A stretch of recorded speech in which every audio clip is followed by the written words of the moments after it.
Hello and welcome back. In the 3 weeks since I've made my last video, I've been trying to cross some cliffs and go down to some new areas to beach fish and to try film, because now it's summer, so my local beaches are all populated with people and it doesn't really seem fitting for me to try and record a fishing video when there's people running all around me. So this is the footage that you're seeing of me just walking to new places.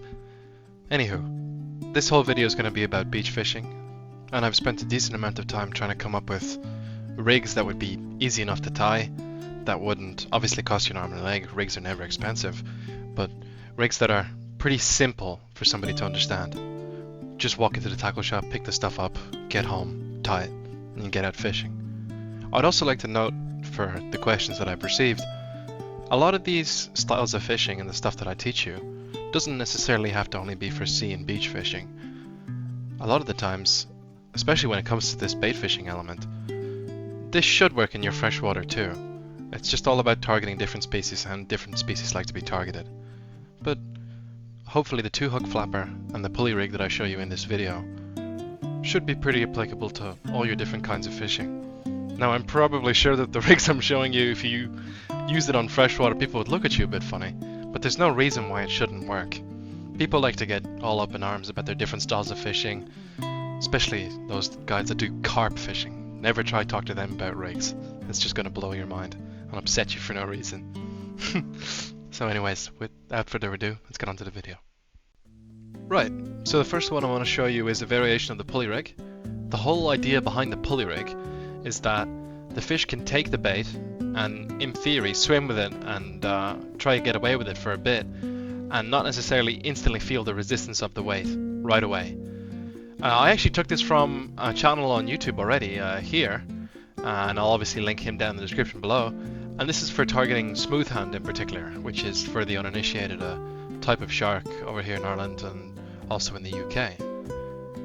The whole, I think, interesting thing about this version of the pulley rig versus other ones you may have seen online is, at least I found, that in the surf and in the wash, it doesn't tangle quite as much as the actual proper pulley rig, and in my opinion is easier to tie, uses less beads, and in my opinion it's just superior. But don't worry, I'll have a video of me tying it later on. I'll also have the original video linked down in the description if you want to have a look at what he's doing. On a different note, I've recently stopped packing the old tripod and have just completely converted to a sand spike. These things are lighter, only have a single pole, so they don't take up as much space on the side of your bag or however it is that you're carrying it, and also stick in perfectly. As you can see, it's holding the rod perfectly vertical. There's no bites I'm gonna miss. Before I get to the rig tying and all the other kind of more finicky stuff, I wanted to also discuss that it's not your fault necessarily all the time that you're not catching fish on the beach. For example, in the clip that's coming up, I was just having complete blowout with weeds all over the place, destroying my fishing, completely destroying it. I was just getting weeded up on the spinning rod, on the beach rod, what have you, and instead I just resorted to trying to explain how we break up the surf and how we look at where we're fishing and what areas of the sea hold fish. I think this is also useful for beginners, as it's very difficult to understand at the start where you should be casting, if you should always be casting as far as you can, or should you cast a little bit closer. And I think I kind of give a little bit of a dip in the water, so to speak, when it comes to that. I give you a little bit of advice about where to cast. So that's what's coming up now. Enjoy. Right, so initially I recorded this at the beach just chatting, but as per usual the wind kind of ruined that. But here I'm talking about how, if you can see the terminator line very off in the distance, where you can no longer see past it, even if you could cast out to there, it doesn't make much of a difference, as the fish might not be feeding there. And sometimes I think a lot of people get disheartened when they cast. I've taught a lot of people how to fish, or at least given them their first proper fishing experience. And a lot of people get very, very trodden down that their cast isn't far enough. They want it to be really, really out there. And a lot of the times the reason why you go surf fishing or beach fishing isn't necessarily to cast at a country mile. If you wanted to do that, just get on a boat and get out there. Easier said than done, of course, but you know what I mean.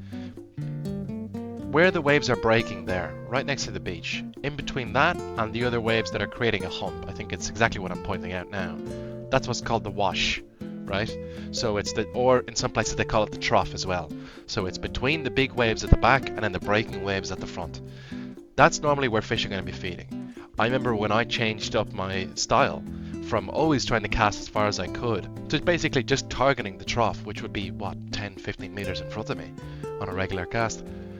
I started catching more fish and I started having much more successful sessions. It doesn't feel as cool or whatever to not cast the way to a million miles out and kind of hope for a shark, but normally a lot of the times you catch fish more in the wash than you do past it. Now, that's also to be said, if you can cast behind that breaking wave at the back and cast a little bit behind it, I've heard success there as well. I've had success there as well. But personally, for me, I feel like if you're only starting off, it's unlikely you're going to be able to cast way off behind the trough. And I would focus on just getting those little wins there in that trough, because they sometimes hold some very, very decent fish. Lastly, just before I touch onto the little rigs and show you how to tie them and all that, I also would like to say there's absolutely no shame at all in getting a pre-made rig from a shop, from your tackle shop. No trouble whatsoever. You're still paying about £2 something. You're really not breaking the bank either way. You're saving, in the long run, money buying all the stuff straight away. But that also depends on how good you are at tying your knots and whether you're understanding what's making it good. Is the knot flush down with the terminal tackle that you're trying to set it up with? Is it all making sense? You know, at the end of the day, for some people it might just be more worth it to spend £2.50 on a pre-made pulley, a pre-made 2-hook flapper, or whatever they might call it in some other places, than to go out with a rig that's kind of subpar and not tied very well. Either way, here are some suggestions. These both are from Cox and Roll. They do them pretty cheap.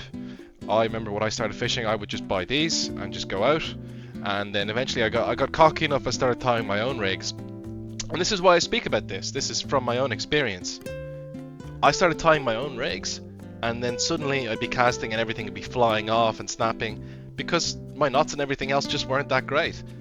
This guide, I always think about it as a guide for myself in the past, looking upwards towards the future. And if I knew about all this kind of different bits and pieces and how if I was tying my own rigs, they won't obviously be perfect, then I wouldn't have had as many headaches as I did. And I'm just trying to prevent you headaches in the future. Anyways, onto the rig tying now, for serious. Right, another small little forward. This is actually unbelievably complicated to do for no reason at all. It is very hard to find a background on which your clear or even your brown line stands up against. I guess that's the point, I suppose, when it's underwater. But I found it an impossible challenge. I would go outside and film it. I filmed it from this camera, which makes my arms look like Shrek. I tried everything. I walked around the place, put different cloths underneath it, tried to tie it, tried to do it this way, tried to do it that way. I've eventually figured out what I'm about to show you here, but Christ on a bike, this has been something a laugh. I'll have all the videos with the knots linked. Also, in the stress of all this, I started calling this knot, it's called a shoot and see knot. I kept calling it a shoot and see. The actual knot is called a fish and fool. A fish and fool. So I'll have that blown up on the screen in the top left, so it's very, very clear, very, very obvious what I'm actually trying to show. The fish and fool knot is one I picked up off of this American guy. It seems perfect, right? It seems like it's got the stuff that the Palomar has in the terms of its strength, but I don't have to wrap it around stuff. So when I'm using it for rigs and stuff, it's kind of in between a Palomar and in between a uni. I think it's actually even better than the Palomar knot. Well, he tested it, so I'm just going to believe him. And so far, I've had no problems with it whatsoever. So that will be blown up here in the top left. And now finally, with God's grace, we're now moving on to the rigs. Right, so after doing loads of different attempts of the rig tying video, trying to tie it with normal line, with this green braid, with a different camera that's overlooking from a different angle, trying to tie it outside, I couldn't get the line to stand out or look good or even try to show off the knots. So I've kind of come to the conclusion that probably the easiest, most straightforward way that I could show you the rigs, you can see me kind of getting angry at it here, is if I just show you what my final rigs are, tell you exactly what knots I used, and that's it, and what line I used. I feel like that's the most straightforward way I can do it. There are guys on YouTube that I can link that isn't a problem. One of the guys who I stole one of the pulley rigs off, I can link you to that video up in the top right, but I feel like I've just not really, I don't have a line that's clear enough, thick enough to really show it off that well. And I've tried every different background, that's why it's actually taken so long, it's hilarious. The rest of this video is easy to make.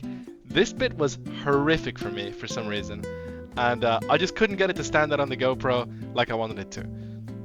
So, right. Here's my pulley rig here. I'm gonna pull it out. It's what's called, I believe they call this now, I don't want to offend some losers, but I feel like this is what they call a paternoster, where you have two hooks there at the end. So one is tied with the shoot and see, now up on the screen. I picked this one up off some American guy, it's worked great. This second one is just tying the knotless knot. This will be included in that little video rig, that rig video where this guy is going to discuss this in particular. But it's a very, very simple way to tie it on. And the reason why you have two there is so my baits that I use are actually pretty big for all the shark fishing and everything else. So I just stick the two hooks into the bait and let them be exposed. Right, so now I unwind and then I touch down to a swivel. That thing, by the way, in the middle of my line, the little glowy thing, it's glow in the dark bead, just for nighttime fishing. So there you go, there's my swivel. Same knot, shoot and see. Now for this one, for the heavy mono, I can link that knot as well. It's just a very, very simple knot, just a tie big heavy mono line. The reason why you want this line to be heavier is this is the line that's absorbing all the shock. So I'm explaining here, all the bait there that's holding onto that actually doesn't transfer much of the shock. All the shock is coming from the weight being cast. So that's why this is a nice strong line tied on two big strong knots, and I have beads there in the middle. I'm sure I'll move on to that now when I stop dilly-dallying around. And here I am. The two beads on either side, the swivel's there in the middle. Those two beads are basically just to stop the swivel from overlapping over the knot and touching it up against the swivel up on the top that's connecting it to the hooks, and also just stops it from rubbing away and destroying the knot on the line on the other end. And now, after I think I'm done explaining and dilly-dallying here, I'm sure I'll now show at the top of the line here where we have the weight clip, and that's it. That's this different version of the pulley rig that I've been using from YouTube. I think it's super. Caught some nice dogfish on it, nothing too crazy now, but something worth keeping in mind, something worth having a look at. Right, now onto the two hook flapper. Right, so this is what I call the two hook flapper. You might hear other people call it different things. It'll be very simple once you see it. So I've got a swivel there that I'm holding. That attaches to the clip that I'm holding, that attaches to the end of my main line, on the end of my rod.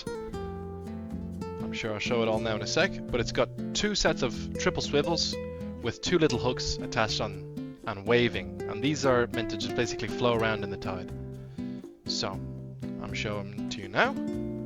There's the swivel at the end. That attaches to my main line, so I just have a little clip on the end of my beach rod, clip that on. I like to change the rigs all the time, so that's why I use the swivel. I don't actually tie it onto my main line itself.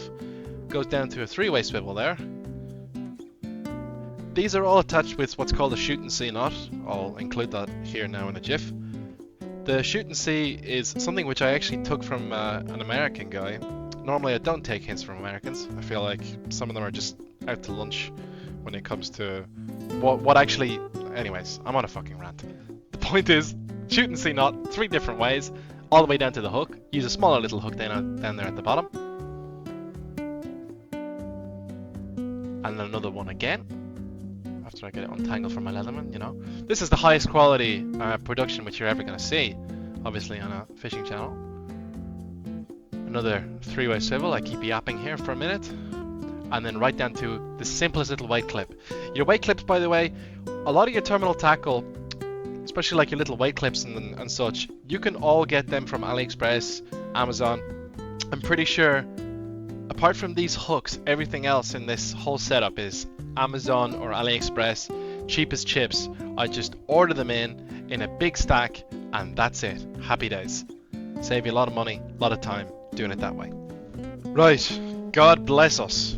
Now, on to the final part. You can see what I mean. You cannot see the line or the hooks. It's actually attached to this. This is when I tried to do this outside. But the point of this is to show you how a grip weight works and why to use a grip weight and how to basically get it back or fix it after it's all been bent out of shape. So you can see the wires are pretty malleable. You need a pretty good strong grip to try put them back into place. You can see it's a little bit off, but I'll show you how it works in theory. You cast it in on a sandy bottom. It sticks into itself a little bit sideways because of the tension that you give it on the rod. And I'll show you this now. It'll stick into the sand and that'll hold bottom. So when you have tide, swell, current, whatever, it's going to make it much harder for it to drag along the bottom. And if you give it a good enough yank, all those clips are then going to unhook and then pull itself out. I think I'm going to probably show that here. That you give it a good enough yank, bang. These things come free, you can reel it in for freebies and get it right back in. And then before you clip it back out, you just clip the little weights up, and that should be that. Christ on a bike. Right, finally, just to wrap everything up, I'd like to thank everybody for watching. I know my content is a little bit amateur, a little bit all over the place, but I suppose I'm still finding my feet on YouTube. It's a little bit more difficult to make long form videos and make it all kind of cohesive. I'm used to TikTok where I kind of have to make a video and make it entertaining in 1 second, because that's the average attention span nowadays. So I hope my little bit of faffing around has taught you maybe a thing or two, and if it hasn't, at least the YouTube videos that are going to be linked in the description will definitely help you by some people who are probably more professional. But my inlet is currently aimed at just a small little audience of people trying to get them better at beginner fishing. I never profess to be an expert, but I can definitely show you a few things I've done. If there's one thing I'm an expert at, is making mistakes, and I made all of these mistakes. So I'm just trying to save you the time, money, hassle, headache in the future that I wish I knew from the past. Anyways, this video is taken from another yapping session of mine, and as I continue yapping in the voiceover. Thank you all very much for watching. God bless you all, and I'll see you all in the next upload where I discuss something totally brand new. How about that? See you then. God bless. Bye bye.